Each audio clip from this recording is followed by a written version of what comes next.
வண்டில் மாட்டுக்கும் எங்களுக்கும் ஒரு சின்ன ஒரு கதை இருக்குது. கூழ குடிச்சா என்ன, கஞ்சியை குடிச்சா என்ன, எங்களுடைய நாடு தான் எங்களுக்கு சொர்க்கம். என்ன செய்யலாம்? இந்த கேள்வி உங்கள் தீவிரர். வணக்கம் உறவுகளே, நான் சுவிஸ்மாலா. நான் நல்ல நிலைமை இருக்கிறேன். நீங்கள் எல்லாரும் இப்படி, நீங்கள் எல்லாரும் நல்ல நிலைமை இருப்பீங்கன்னு சொல்லித்தான் நினைக்கிறேன். பாருங்க, மாட்டு வண்டில்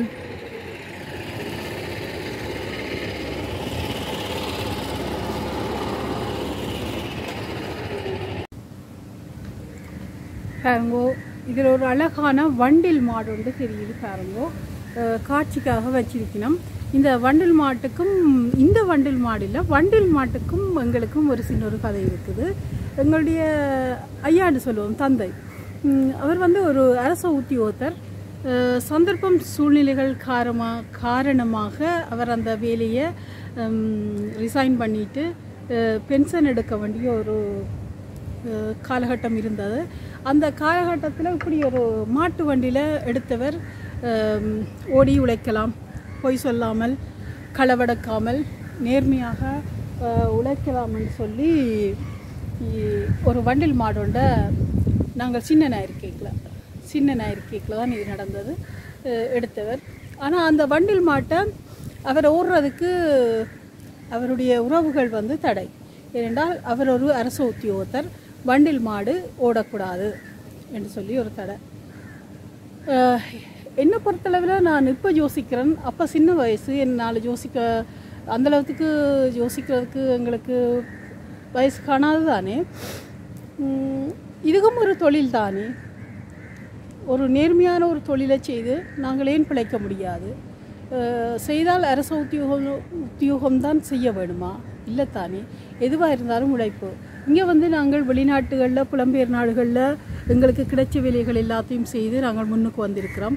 ஆனால் எங்களுடைய தாய் நாட்டில் நாங்கள் அந்த தொழிலை செய்கிறதுக்கு பெரிய ஒரு இது பாப்பினம், பெருசு சின்னன். அப்படி படித்தவர்கள் கூலி தொழில் செய்கிறதுக்கு பெரிய ஒரு மான பிரச்சனை என்ற மாதிரி சொல்லலாம் இருந்தது.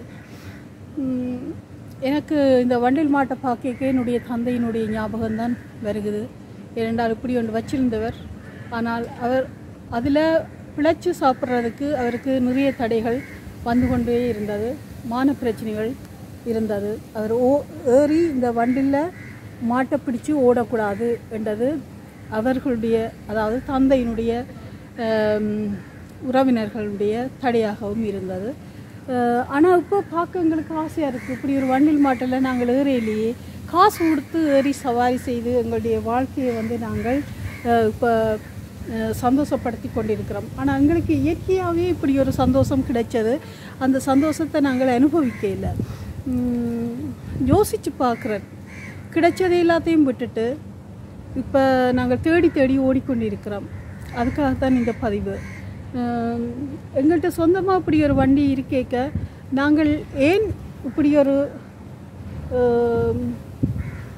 நிலைமையை நாங்கள் அனுபவிக்காமல் இப்போ காசு கொடுத்து அதை பார்த்து அனுபவித்து அதில் ஏறி ஓடி சவாரி செய்து கொண்டிருக்கிறோம். எல்லாமே தொழில் தானே. அதைத்தான் உங்களுக்கு சொல்ல வரேன்.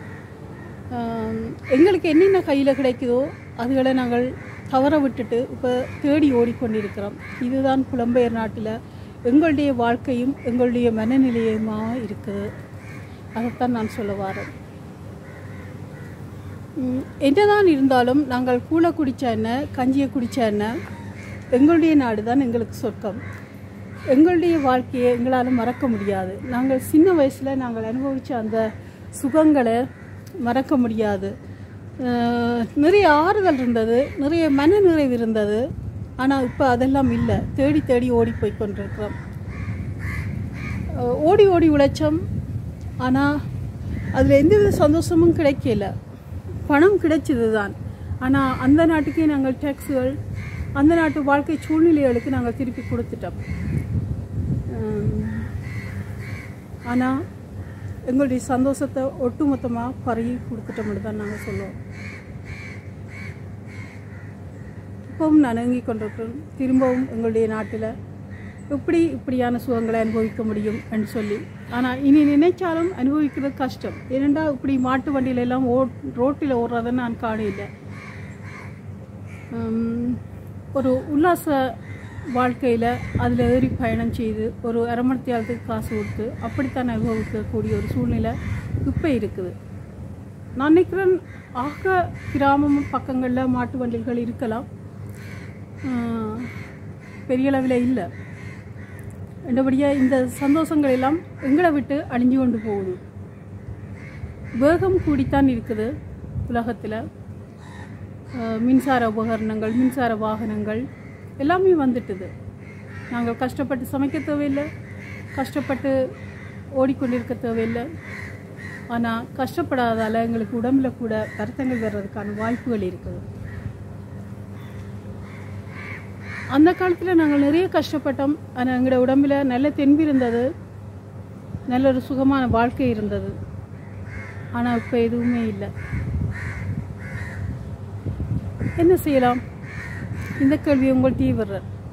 மீண்டும் இந்த சுகமும் சந்தோஷமும் எங்களுக்கு திரும்பி கிடைக்குமா?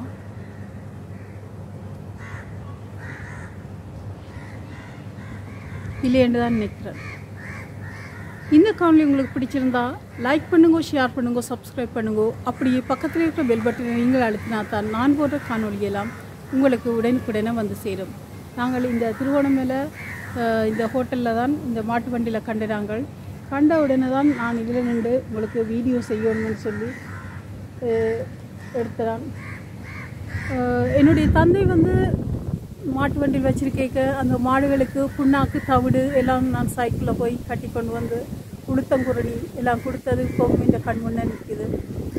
அதுக்கு டிப்ஸ் கூட தருவாருங்கட ஐயா, போய் வேண்டி கொண்டு வர்றதுக்கு நல்ல பராமரிப்பு. பாருங்க, இதுதான் சில்லு. உங்களுக்கு தெரியும், இது அச்சாணி.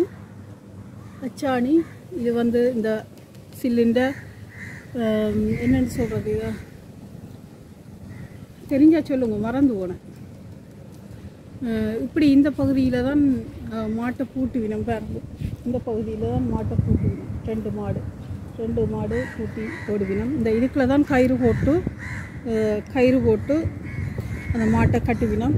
அதே மாதிரி அந்த பக்கமும் போட்டு கட்டுவினம். இது வந்து வண்டில் வந்து நிற்கிறதுக்காக கட்டப்பட்டிருக்குது. இதை வந்து தட்டி என்று சொல்லுவோம். இந்த தட்டி வந்து அழகாக செய்வினம். ஒவ்வொரு நாட்டிலும் ஒவ்வொரு விதம் இருக்குது. இது நல்ல பலமான தட்டியாக இருக்குது.